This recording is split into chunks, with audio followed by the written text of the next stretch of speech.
ओडिशार समस्त छात्र छात्री मानक स्वागत करुच्ची स्पोकन इंग्लिश क्लास को समस्त को स्वागत। स्पोकन इंग्लिश रे आज सेकेंड डे रे मु निश्चित भाव में आपण मानक 30 टी बेस्ट सेंटेंस मु नहीं आसी जोटा कि ओडिया रु इंग्राजी रे आपण माने केमिति स्पोकन इंग्लिश क्लास करेंगे ताहा मु आपण मानक जनइबी।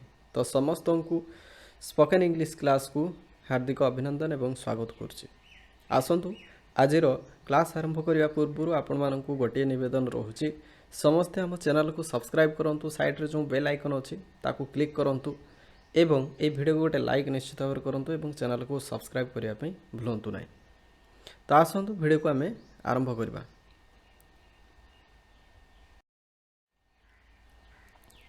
तो प्रथम वाक्य हूँ मु निश्चय जीवी आई मस्ट गो। मु निश्चय पढ़ी आई मस्ट रीड।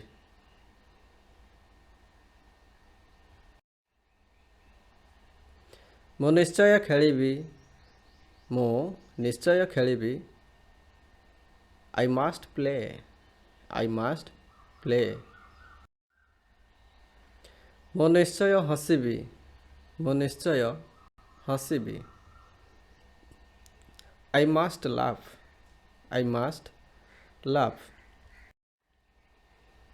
मु निश्चय धरिबी मु निश्चय धरिबी I must catch. I must catch. मु निश्चय कांदिबी मु निश्चय कांदिबी I must cry. I must cry. मु निश्चय आसबी मु निश्चय आसबी आई मस्ट कम। तो भिडियो जब भल लगुच निश्चित भाव में चैनल को सब्सक्राइब करने सहित साइड जो बेल आइकन अच्छी बेल आइकन को दबातु और भिडियो को प्रथम गोटे लाइक निश्चित भाव में करूँ। तो परवर्ती वाक्य देखा मु निश्चय देखी मु निश्चय देखी I must watch. I must watch. मु निश्चय शुणिबी मु निश्चय शुणिबी। तो आपण मैंने जापारे ये जो स्पोकन इंग्लिश रे आज आम यूज ऑफ मस्ट रो यूज करुचु। तो मस्ट कौन क्षेत्र में यूज करा जाउछि तो तार 30 टी वाक्य मु नहीं आसी आपण मैंने ये 30 टी वाक्य भल भाव में बुझीपारे। मु निश्चय शुणिबी या इंग्राजी रे कौन कहबा I must listen. I must listen. परवर्ती वाक्य मु निश्चय करिबी मु निश्चय करिबी I must do. I must do.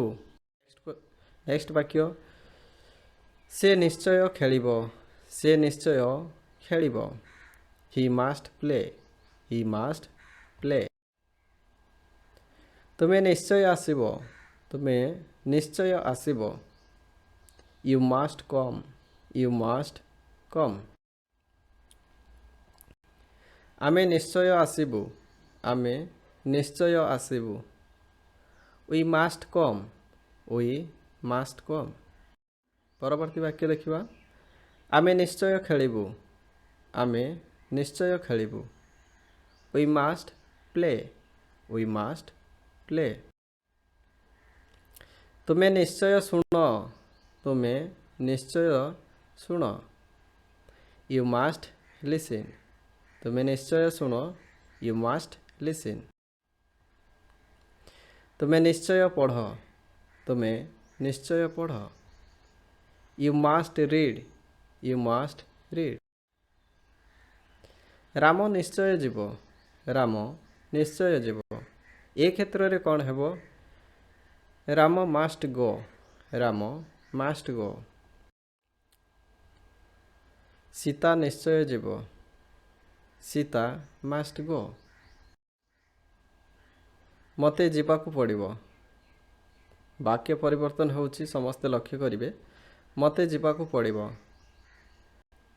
तो एठी कौन करा जिवो I have to go. I have to go. मते आसीबाकू पड़िबो मते आसीबाकू पड़िबो I have to come. I have to come.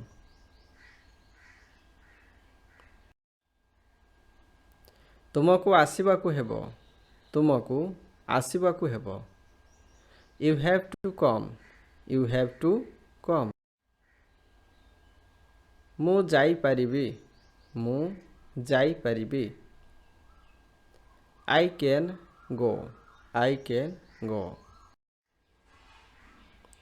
मु खेली परिबी मु खेली परिबी आई कैन प्ले तो ये भिडियो जदि पाइबापी चाहूँगी ताले आम चैनल को सब्सक्राइब करने सहित बेल आइकन को निश्चित भाव में दबातु एवं यही भिडियो को निज सांगसाथी मानक पाखु बहुत मात्रा रे शेयर करूँ जहाँफल से मैंने स्पोकन इंग्लिश रे जो वीक अच्छा डेली बेसिस रे से मैंने जानीपारे मु बंची पारिबी I can a live I can a live तुम्हें पारिबो यू कैन डू तुम्हें आस तुम्हें आस यू कम जड़े राजा थिले यह इंग्राजी रो कौन कहबा there was a king there was a king Ram को जदू नाम रे जना जाए राम को जदू नाम रे जना जाए राम इज नोन एज जदू राम इज नोन एज जदू तुम्हें निश्चय धर you must catch you must catch तुम्हें निश्चय सफल हेबो तुम्हें निश्चय सफल हेबो you must success you must success